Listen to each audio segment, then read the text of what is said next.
Palaro nung second birthday ni Baby Rabay nag-trending at t-shirt kiss ng Jom Carl pinag-aagawan. Grabe, ang mahal. Yan po ang pag-uusapan natin ngayong araw, pero bago po ang lahat, mag-love shoutout sa ating mga listeners, sa viewers and subscribers, lalo na po sa ating mga kababayang OFW.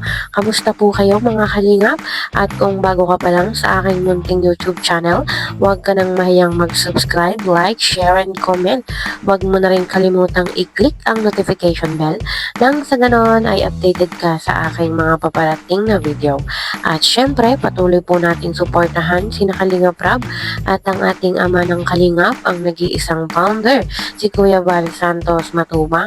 Kung maaari po ay no skip ads, nang sa ganon ay mas marami pa tayong malingap na nangangailangan at konting paunawa po. Kung maaari ay tapusin niyo muna ang kabuuang video, nang sa ganon ay akma ang ating mga komento. At yun na nga po mga kalingap, masayang ipinagdaos ang second birthday ni Baby Rabay at talagang masaya ang lahat. Maraming pagkain, maraming palaro at talagang nag-enjoy.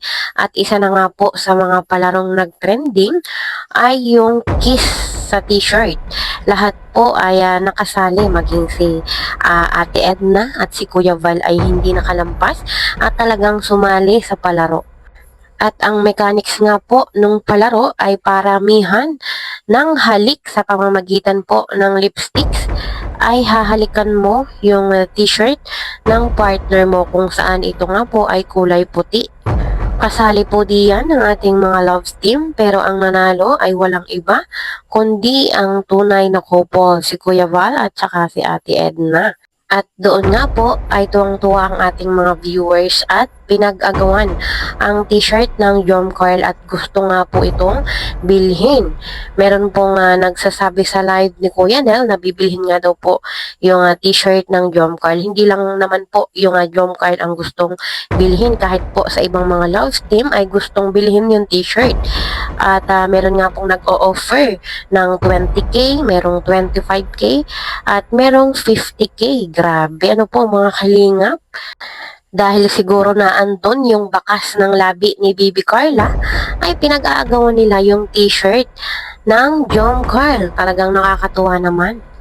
Pero para po sa akin, sana ay hayaan na lang natin kay Papa Joms yung t-shirt para meron siyang memories or souvenir man lang na naandon yung bakas ng labi ni Bibi Carla. Kumbaga po ay naandun na yung kanyang memories na ay ito yung pinakamaraming halik sa akin ni Carla, diba? Kaya hayaan na lang po sana natin para maisip or maalala, may alaala si Papa Joms dito nga po sa t-shirt at naandun nga yung halik ng kanyang agum.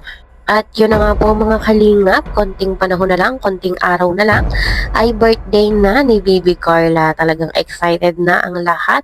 At kung natatandaan nyo nga po, ay may binanggit si Kuya Nel. At yun nga po ay may sorpresa nga po ang Jom Carl sa mga viewers. Kaya po nakaka-excite at kaabang-abang.